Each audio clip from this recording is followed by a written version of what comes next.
더위에 고생 많으셨습니다. 많이 덥죠.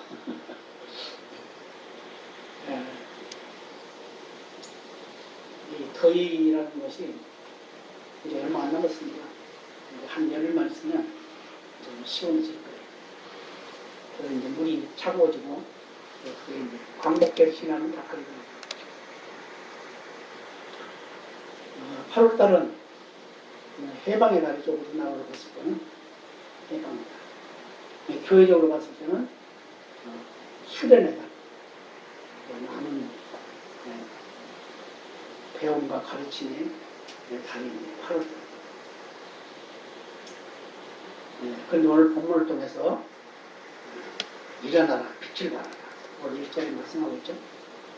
그 제목을 가지고 일어나 빛을 발하는 그런 성도로서의 삶을 사는 우리 모두가 되어야 될 줄로 믿습니다.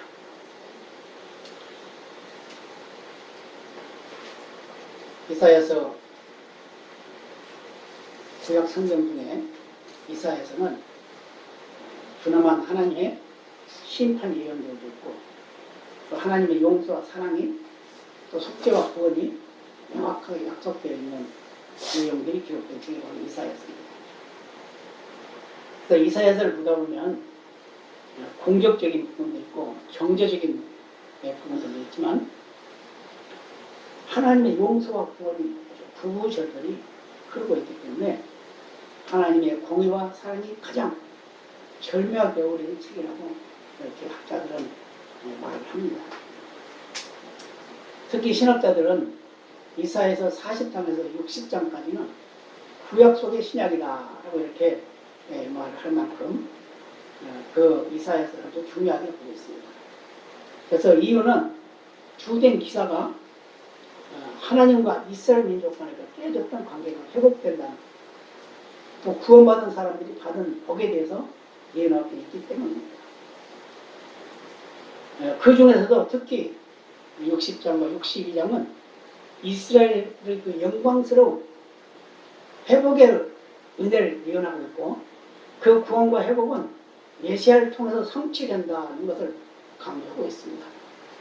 특별히 오늘 본문을 통해서 주목이 될 게 있는데 한 3가지 정도로 주목을 하고 있습니다. 첫 번째는 뭐냐? 일어나라는 명령입니다. 일어나 빛을 발하라. 그렇죠? 이는 내 빛이 이르렀고 여호와의 영광이 내 위에 임하였음이니라. 지금까지 이스라엘 백성들은 전쟁에 졌기 때문에 바벨론에서 포로로 생활을 하고 있었습니다. 그 이유 때문에 예루살렘 성과 성전을 다 빼앗기고 망가지고 부셔졌습니다.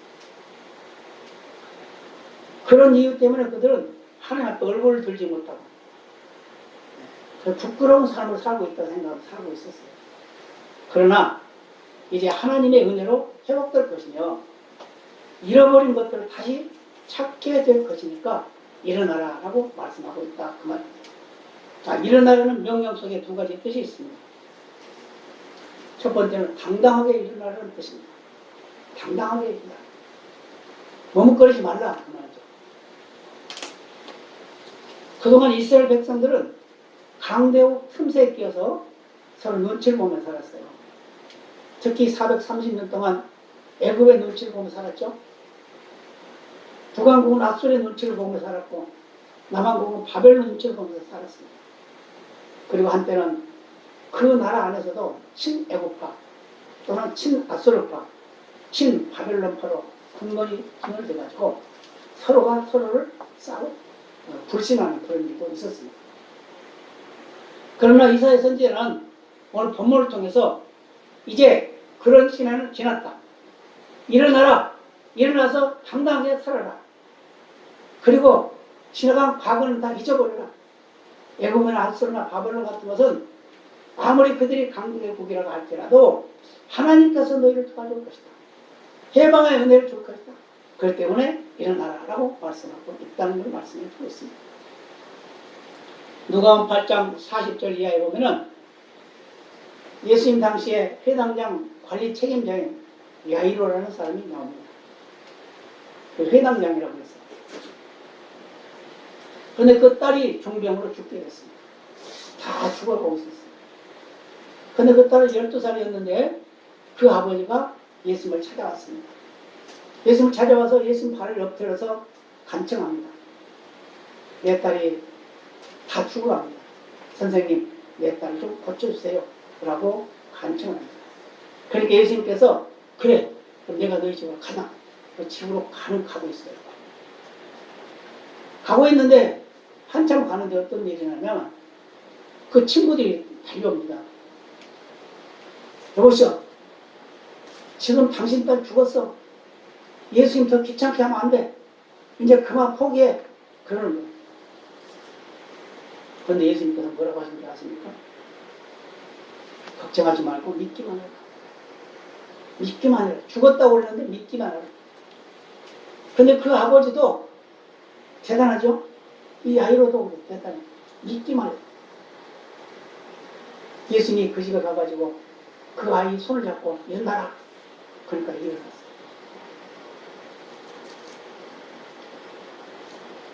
이렇게 예수님은 죽은 자도 살리신다. 하나님이시고 병든 자를 고치는 하나님입니다. 안 되는 걸 되게 하시는 하나님입니다. 없는 걸 있게 하시는 하나님이에요. 그래서 누가복음 8장 55절에 보면 그 영이 돌아와 아이가 곧 일어나거늘 예수께서 먹을 것을 주라 명하셨다라고 이렇게 말씀합니다.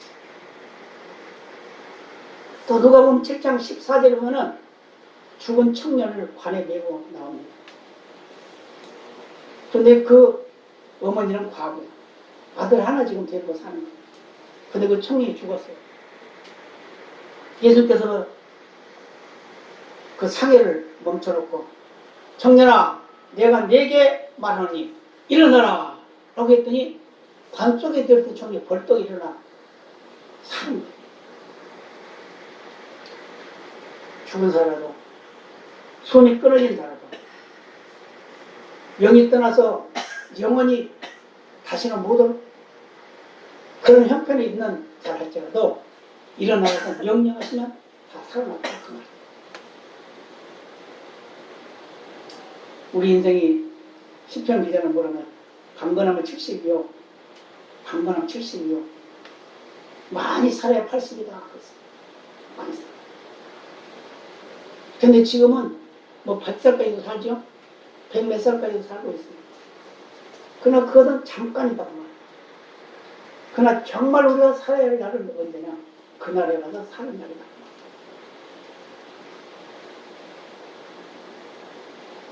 이때 당시에 이스라엘 백성들은 굉장히 어려움 속에 있습니다. 나라를 빼앗기고 포로 잡혀가고 그런 처지에 있으니 얼마나 두려운 때겠습니까? 얼마나 고통스러운 때겠습니까? 그런데 하나님께서 이사야 선지자를 통해서 말씀하십니다. 일어나라.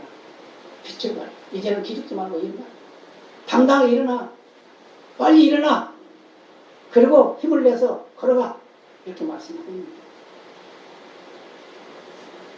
우리 대한민국도 일제 36년의 그 식민지로 살았죠. 국권을 빼앗기고 재산도 빼앗기고 이름도 성도 다 빼앗기고 아무것도 내 것이라는 건 없었어요. 그런데 하나님의 은혜로 이 나라가 해방됐죠. 바로 이스라엘 그 역사를 보면은 바로 우리나라 역사와 비슷비슷해요. 사도행전 3장 1절 이하에 보면은 큰 기적이 일어납니다. 베드로와 요한이 성전으로 기도하러 올라가요. 근데 성전 미문에 앉아있는 안전배가 하나 있습니다. 근데 그는 나면서부터 안전배였고 나이는 한 40세쯤 되는 사람이었어요.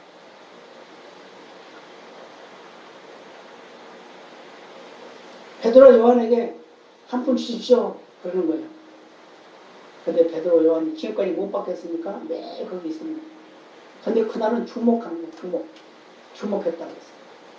주목하고 무엇을 주기를 원하느냐? 한 푼 주십시오. 그러니까 뭐라고 그러냐?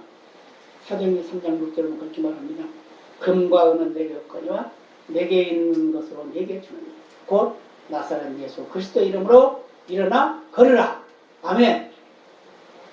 그랬더니 벌떡 일어나서 걷고 뛰면서 성전에 들어갔다. 그 내용을 보면 손을 잡고 일으켰더니 발목에 힘을 얻고 일어나서 걷기도 하고 뛰기도 하면서 하나님께 영광을 돌리면서 성전으로 들어갔다. 이 사람은 나면서부터 안정병이었기 때문에 병원도 포기했습니다. 의사도 약사도 다 포기했어요. 가족도 다 포기했어요. 그래서 그는 구걸하고 살고 있었어요. 그러나 그가 예수를 만나니까 그의 인생이 바꿔졌어요. 그의 꿈이 이루어졌어요. 그가 그러니까 꿈을 꿨는지 안 꿨는지 모르지만 꿈이 이루어졌어요. 왜요? 못 걷는 사람이니까 걷고 싶었겠죠. 얼마나 걷고 싶었겠어요. 일생 동안 묶여있던 그의 다리가 풀려서 일어나 걷고 뛰는 그런 역사가 나타났다. 이때 당시에 베드로가 요한이 그 손을 잡고 일으키면서 일어나라 했을 때 나는 40년 동안 나는 못 일어났어요. 어떻게 일어나요? 말도 안 돼요. 그래서 그는 못 일어나는 거예요. 근데 일어나라. 그러니까 일어나서 걷기만 한 게 아니라 뛰기도 했다. 우리의 믿음이 이런 믿음이 되기를 바랍니다. 그래도 중요한 건 뭐냐면 즉시 일어나는 거예요. 우리가 하나님 앞에 예배하고 하나님의 사람으로 살아가면서 우리가 무엇인가 하려고 그러면 자꾸 핑계를 대죠. 내일 할게요. 모레 할게요. 이 다음에 할게요. 다 그러죠? 그게 아니에요.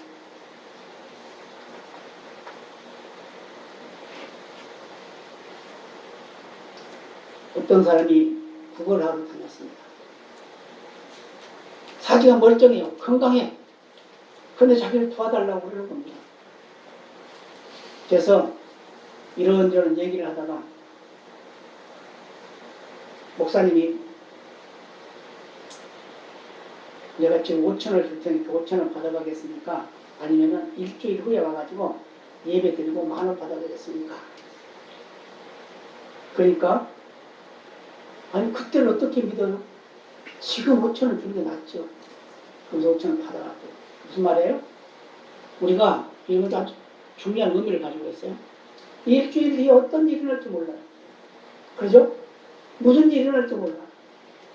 근데 그때까지 밀어놓을 일이 아니단 말이에요. 지금 당장이 더 중요하다.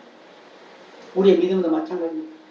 지금 당장의 믿음이 중요하지 내일의 믿음이 중요하지 않다. 그렇죠?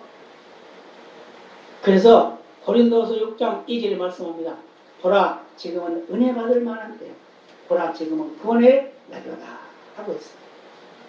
은혜도 지금 받아야 됩니다. 구원도 지금 받아야 되는 거예요. 믿으시기 바랍니다. 여러분 구원의 확신을 가지고 계십니까? 구원의 확신을 가지고 흔들리지 말아요. 어떤 목사님이 간증을 했어요. 성도 집에 신방을 하러 갔더니 그 집사님이 소원을 적어놨어요. 다 적어놨는데 보니까 내가 매월 1,000,000원의 11조를 하게 해주세요 하고 이렇게 써놨더니 그게 눈에 띄었어요. 그래서 목사님이 그랬습니다. 이 다음에 1,000,000원을 하지 말고 지금 1,000원이라도 하세요. 이 다음에 1,000,000원 11조 하지 말고 지금 1,000원이라도 하세요. 그게 중요해요. 그렇잖아요? 이 다음에 1,000,000원 하면 뭐예요? 지금이 필요하죠. 내 믿음은 지금. 믿음이라고 하는 것은 신앙이라고 하는 것은 지금이에요. 현재. 미래는 현재를 통해서 역사하는 거예요.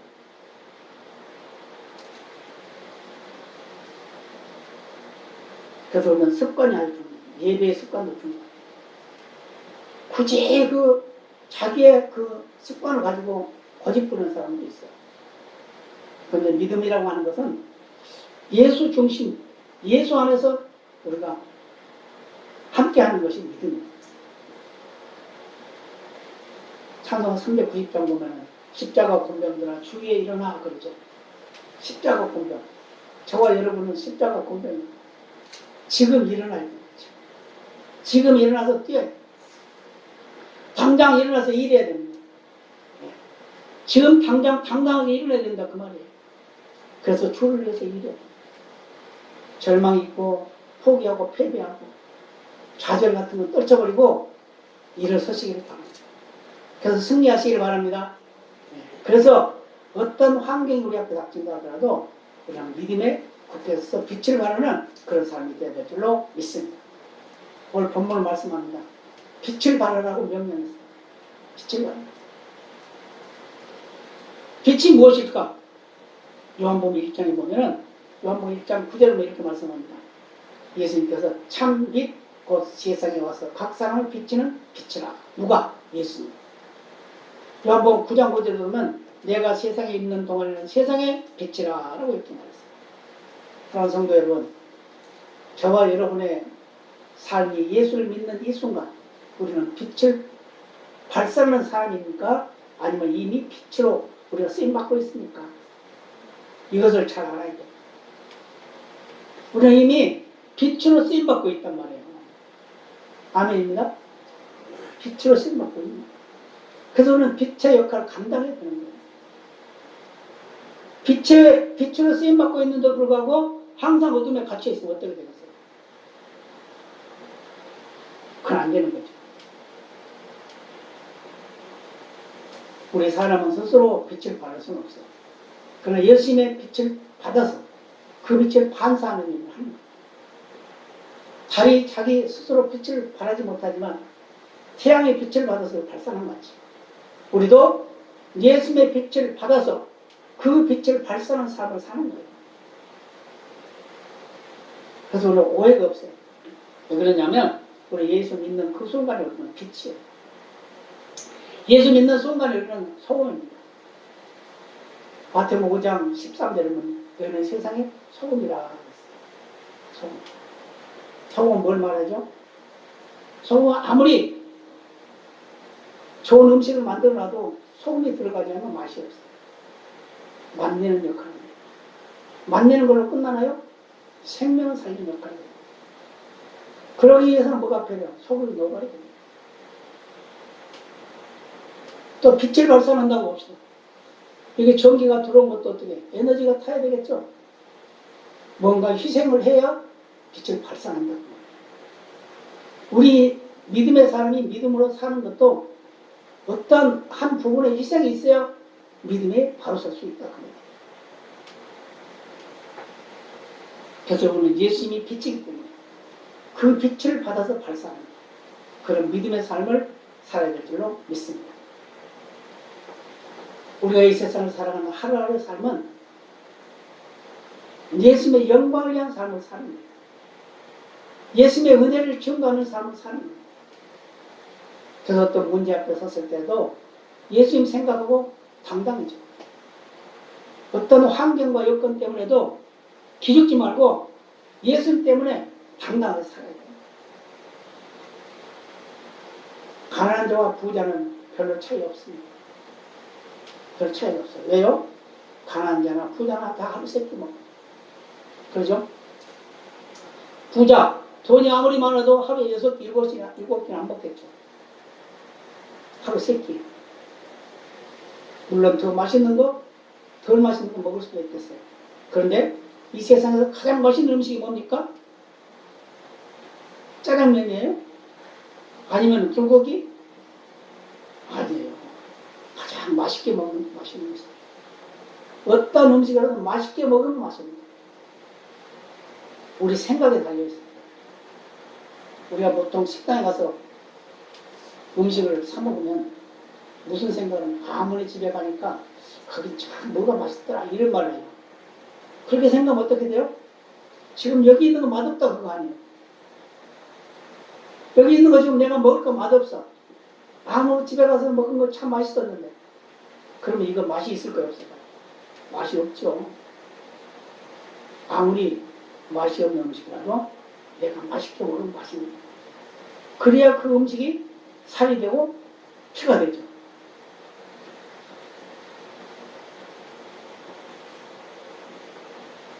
하나님의 사람들은 하나님의 사람답게 살아야 돼요.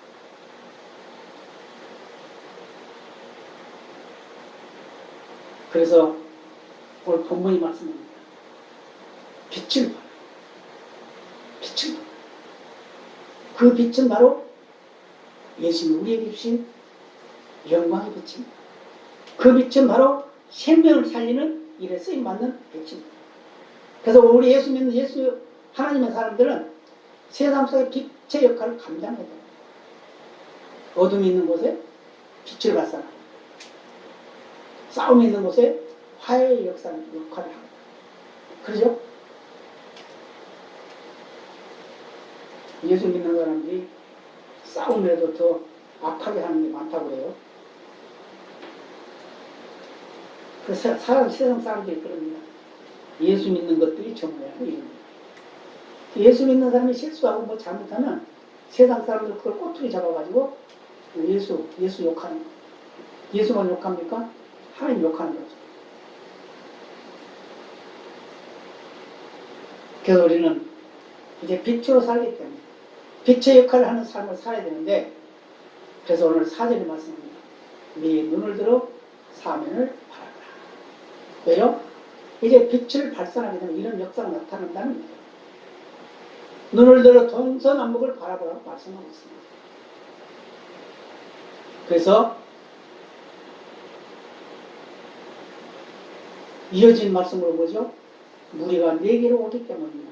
네 아들딸이 원방에서 오기 때문이다. 5절에 보면 바다의 풍부가 네게로 오며 열방의 재물이 네게로 오기 때문이다. 6절 우리가 보진 않았습니다만은 미디안 사람들과 스바 사람들이 금과 유황을 가지고 올 것이기 때문이다. 왜요? 지금까지 적군이었고 악한 무리들이었고 해만 끼쳤던 그들이 이제 도움의 손길로 다가온다.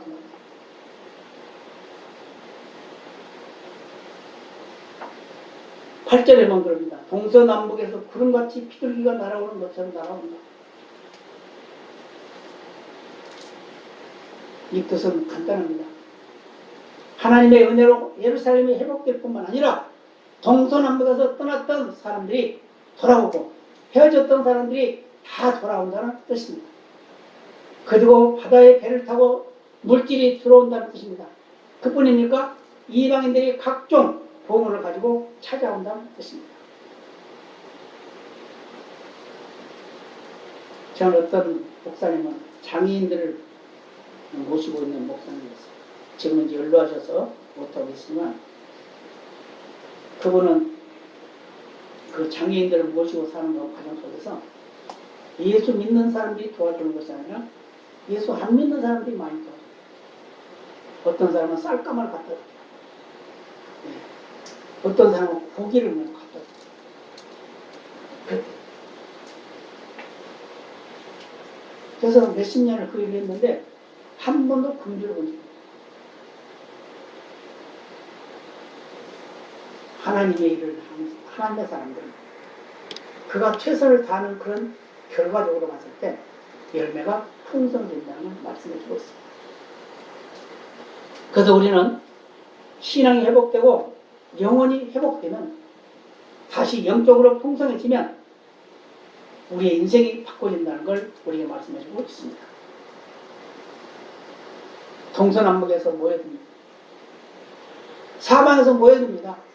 실망하거나 차별하지 마시기 바랍니다. 기대감을 가지시기 바랍니다. 이 사실적인 것을 믿으시기 바랍니다. 그래서 우리가 이왕이면 이쁜 말이에요. 이왕 똑같은 말로 죽겠다는 말보다는 살만 남다. 안 된다는 말보다는 잘 될 거야. 우리는 영성을 회복해야 됩니다. 그래야 동서남북에서 몰려오는 하나님의 은혜와 복이 넘치게 될 줄로 믿습니다. 어떤 환경이 닥친다 하더라도 낙심하고 좌절하지 마시기 바랍니다. 눈을 들어 하나님을 바라보시기 바랍니다. 어떤 분이 그런 말을 해요. 하나님은 흉년에도 부욕케 하신다. 다른 말로 하면 하나님은 불황이 없다. 하나님 편에서는 불황이 없다. 맞아요. 하나님 어떻게 불황이 있을 수가 있나요? 우리 사람한테 불안합니다. 그래서 오늘 본장 20절 보지는 않았습니다만은 거기도 이런 말씀이 있어요. 다시는 네 해가 지지 아니하며 네 달이 물러가지 아니할 것이다. 여호와가 네 영영한 빛이 되고 네 슬픔의 날이 마칠 것이니라. 할렐루야입니다. 아멘입니다. 그래서 우리는 물론 미래를 바라보고 살아가지만 그 미래를 위해서 오늘이 더 중요하다. 오늘 내가 살아있음에 감사하고 내가 예배할 수 있음에 감사하고 내가 지금 활동할 수 있게 하심에 감사하고 오늘 새벽에도 어떤 뭔가 이야기를 했습니다. 70이나 80이 다 돼가는데 지금 무슨 일을 하고 있는데 이 일을 하고 있다는 자체만도 감사해요. 이 일을 할 때는 힘들고 땀이 나고 실증만 다른 사람 보기에는 비참해 보입니다. 그런데 참 하고 있는 이 자체가 감사해요. 저와 여러분 내가 지금 움직이고 있다는 걸 감사하시고 숨을 쉬고 있다는 걸 감사하시기 바랍니다. 내가 어떤 활동을 할 수 있다는 걸 감사하시기 바랍니다. 그것이 잘 되고 못 되고는 상관할 게 없어요. 왜냐하면 그건 하나님이 주신 복이에요. 그만큼 필요하니까 그만큼은 주는 거예요. 저도 하나님께 이런 기도를 해봤어요. 한 줄 저를 풍족하게 좀 주어주세요. 풍족하게 줘가지고 좀 풍성하게 좀 살게 해주세요. 근데 한때는 풍족하게 주시기도 했죠. 근데 그때 제가 그걸 잘못 생각했어요. 어려움을 겪으면서 내가 기도할 때마다 그렇게 생각해요. 그때 풍족하게 줄 때 그걸 잘못 생각해요. 그래서 하나님이 나에게 주신 만큼 사용해요. 하나님이 나한테 허락한 만큼만 사용해요. 이게 바로 하나님의 사람이 사는 방법. 그러나 그런 환경 속에서도 빛을 발산하는 사람은 살아야 된다. 일어나시기 바랍니다. 빛을 발산하시기 바랍니다. 그리고 당당히 사시기 바랍니다.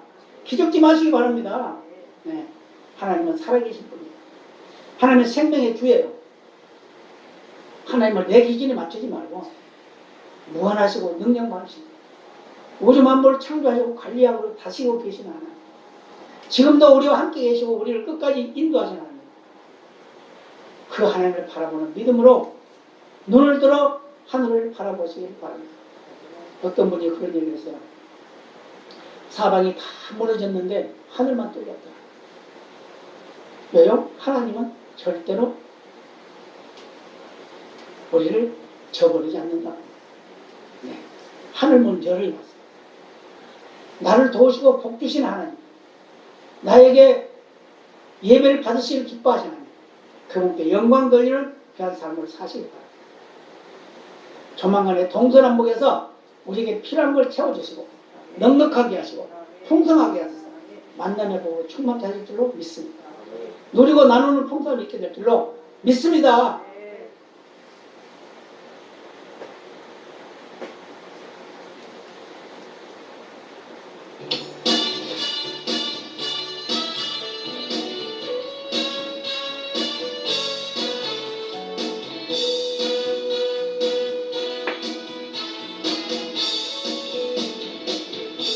그날이 도적같이 이를 주 너희는 모르느냐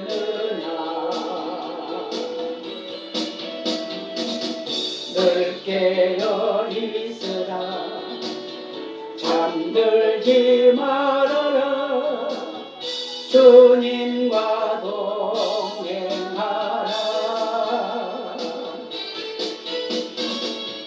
항상 기뻐하라 쉬지 말고 기도하라 범사에 감사하라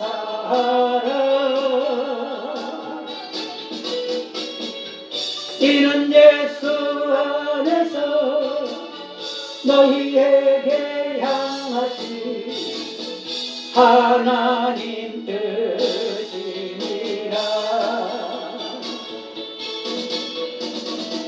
평강의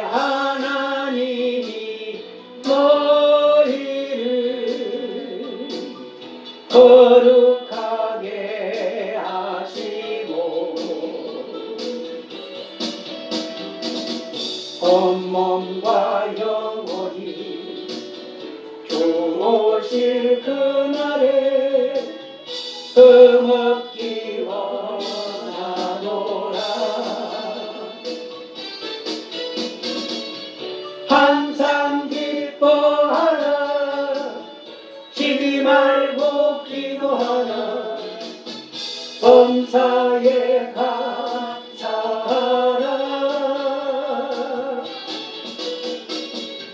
이는 예수 안에서 너희에게 향하신 하나님 뜻이니라.